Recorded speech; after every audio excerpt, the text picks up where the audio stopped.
Mesdames, Messieurs, aussi dans l'actualité nationale, je le disais, les projets de dédoublement de l'autorité de l'unité de l'autoroute, de dédoublement de l'autorité de l'unité, c'est-à-dire la route nationale numéro un de construction du chemin de fer, reliant Lomé à Saint-Cassis se confirme un peu plus donc à l'engagement à Marrakech, donc au Maroc, dans le cadre de l'Africa Investment Forum. Le Togo a obtenu l'engagement de la Banque africaine de développement BAD et de ses partenaires sur ces projets. La délégation togolaise, il faut le rappeler bien, conduite par le président de la République, Faure Sozimna Yassingbe, a en effet présenté aux responsables de la banque ces projets d'infrastructures stratégiques inclus dans la feuille de route gouvernementale 2020-2025. Mesdames, Messieurs, vous savez, depuis quelques années, le chef de l'État s'est engagé personnellement et a instruit le gouvernement dans le cadre de la mise en œuvre des grands projets des grands projets d'infrastructure.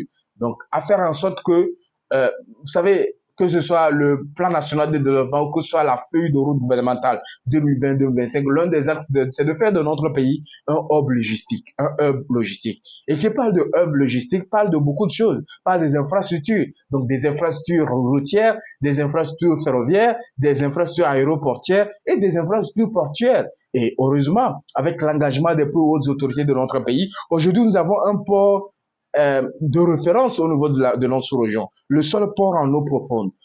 Un port qui accueille des grands navires, ou je peux dire ça de gros navires, si on peut le dire ainsi. Un port qui a une capacité de plus en plus croissante, véritablement.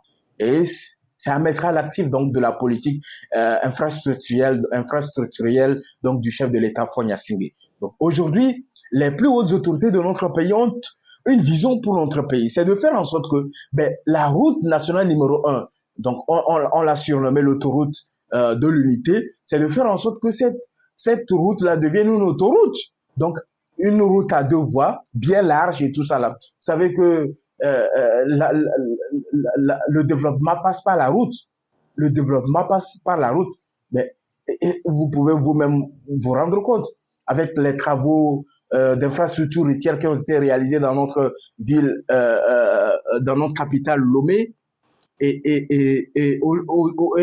également à l'intérieur du pays, vous avez vu, l'image du pays est en train de changer. Non seulement l'image du pays est en train de changer, vous avez, les gens sont en train d'entreprendre des activités au bord des routes. Les gens créent des boutiques, les gens créent des entreprises, et cela facilite aussi la circulation des uns et des autres. Cela facilite la circulation des uns et des autres. Vous savez que notre pays, à travers son port en eau profonde, dessert les pays de l'Interland.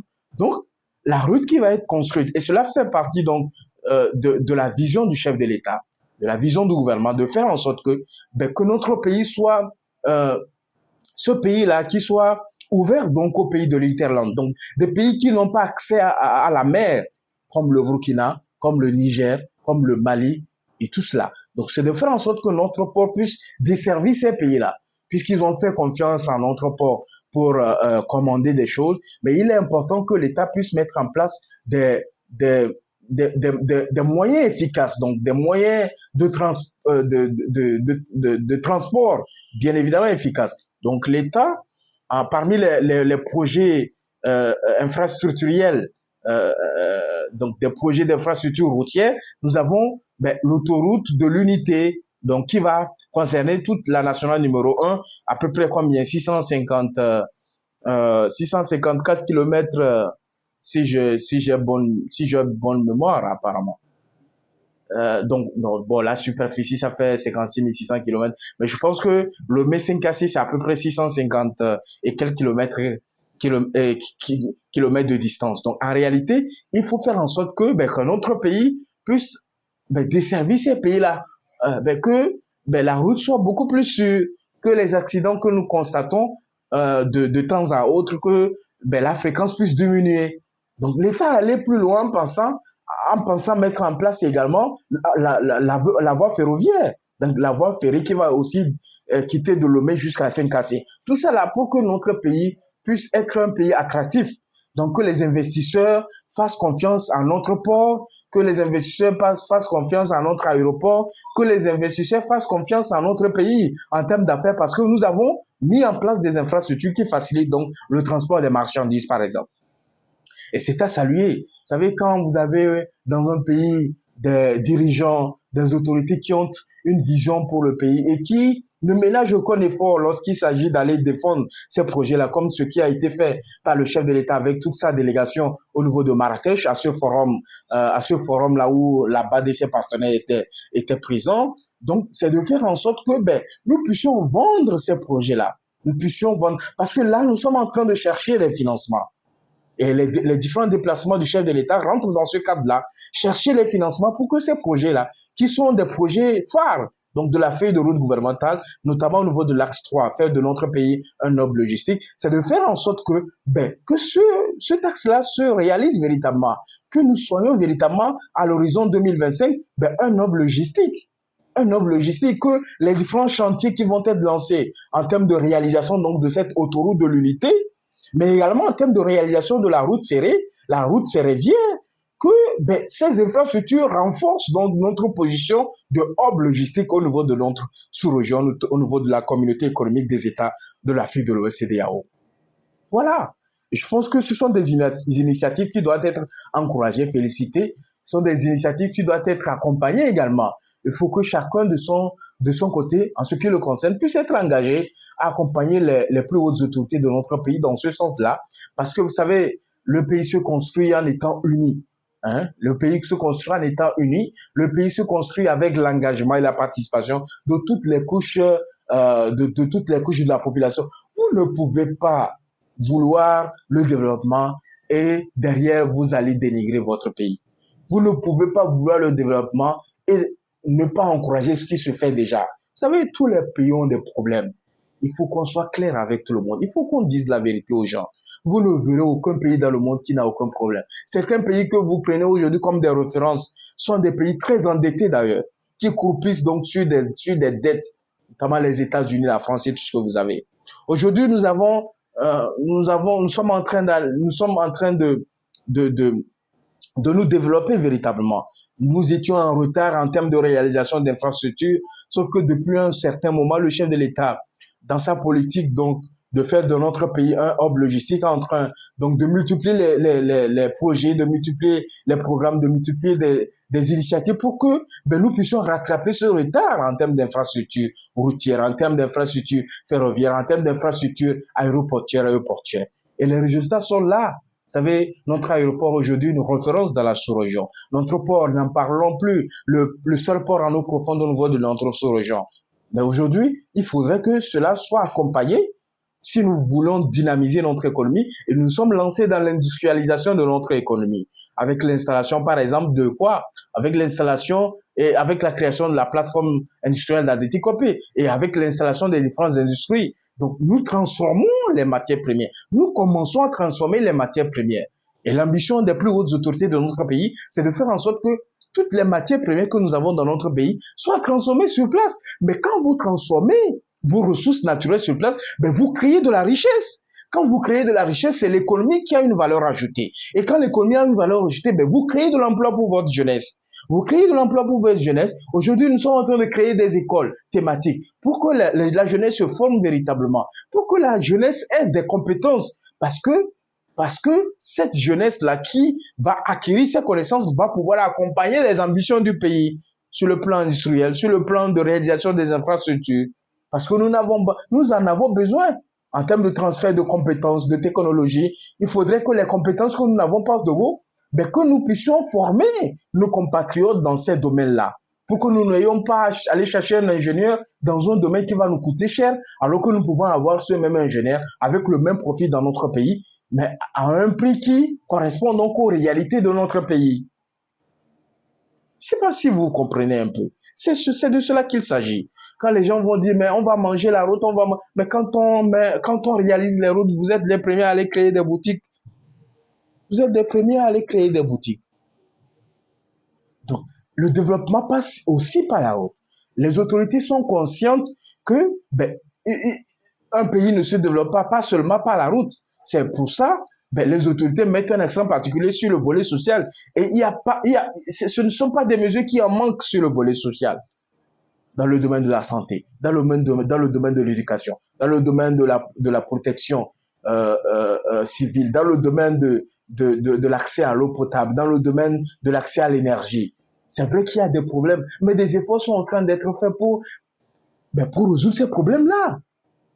Des efforts sont en train d'être faits pour résoudre ces problèmes-là que nous avons aujourd'hui. C'est-à-dire qu'on ne résout pas un problème du jour au lendemain. Ça va prendre un peu de temps. Au fur et à mesure que nous sommes en train de, comment l'appelle-t-on, nous sommes en train de rattraper le retard que nous avons accusé, le retard que nous avons accusé sur tous les plans, hein, jalonné par des crises politiques que nous avons eues et tout ça là. C'est pourquoi nous avons l'habitude de dire aux gens que quand vous n'êtes pas dans une paix durable, quand vous n'avez pas une certaine cohésion sociale, et heureusement le chef de l'État en a fait son leitmotiv, c'est un pacificateur, c'est quelqu'un qui promeut qui fait en sorte que la paix règne dans notre pays. C'est quelqu'un qui est soucieux donc de la cohésion sociale. Parce qu'il a compris, parce que le gouvernement a compris, parce que les plus hautes autorités de notre pays ont compris que si nous voulons nous développer, si nous voulons penser au développement, si nous voulons réfléchir à des initiatives qui vont renforcer notre développement et notre développement économique, notre développement socio-économique, il faudrait qu'il y ait la paix. Il faudrait qu'il y ait une cohésion sociale. Et les autorités prennent des mesures pour assurer cette paix-là, pour assurer la cohésion sociale. Et quand nous sommes dans une paix durable, quand nous sommes dans une cohésion sociale, mais là, nous pouvons penser au développement. Nous pouvons mettre en place les politiques de développement, comme le PND. Nous pouvons penser donc à des stratégies de développement, comme la feuille de route gouvernementale. Voilà. Quand vous avez des dirigeants visionnaires, des dirigeants qui ont comment l'appelle-t-on, qui ont de l'amour pour la patrie, des dirigeants qui pensent donc au peuple, des dirigeants qui pensent au développement de notre pays, ben on ne peut qu'avoir de telles réalisations, de tels projets d'envergure. Et nous voudrions profiter de cette occasion pour adresser au chef de l'État et à l'ensemble du gouvernement nos félicitations les plus sincères pour, euh, pour ces projets-là d'envergure et nous souhaitons que ces projets-là puissent être réalisés. Nous souhaitons que ces projets-là voient le jour, que nous souhaitons que ces projets-là prennent corps véritablement et que la circulation pour aller de Lomé à Saint-Cassé soit facile, que cela soit facilité, que le transport des marchandises, par exemple du port autonome de Lomé vers les pays de l'État se réalise. Et tout ça là va permettre à ce que notre économie ait une hausse. Et quand l'économie s'améliore véritablement, c'est la mobilisation des ressources de l'État qui s'améliore, c'est les besoins des populations qui sont satisfaits au fur et à mesure, et c'est tout le monde qui sort gagnant. Il ne sert à rien de vilipender les dirigeants, de dire que ce qu'ils sont en train de faire. Parce que ce que nous faisons, ce que les dirigeants font, ce que le gouvernement fait, ce que le président de la République est en train de faire, c'est pour le peuple d'abord. C'est pour le peuple. Ce n'est pas pour eux. C'est pour nous, le peuple. C'est pour la population. C'est de faire en sorte que les problèmes que nous avons aujourd'hui, ce que nous décrions comme problème, qu'on puisse les résoudre véritablement et qu'on les résolve de façon durable. Et je pense personnellement que nous devons accompagner ces efforts de l'autorité en place. Nous devons accompagner ces projets donc gouvernementaux. Nous devons accompagner ces différentes initiatives donc des entreprises donc par les plus hautes autorités togolaises, dont les bénéficiaires finaux, ce sont les populations togolaises. Le bénéficiaire, ce n'est pas le chef de l'État. Le bénéficiaire, ce n'est pas le ministre des Infrastructures.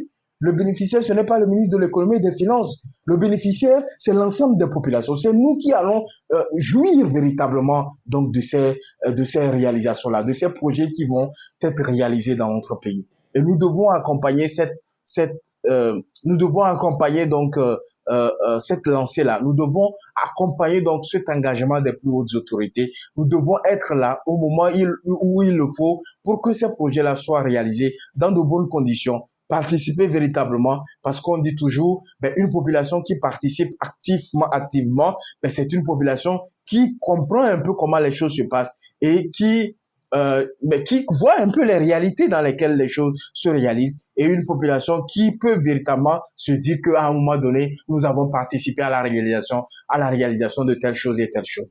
Mesdames, Messieurs, c'est ça, j'ai voulu donc partager avec vous ce sujet-là, ce que je pense également de ce sujet-là, qui a aussi meublé l'actualité.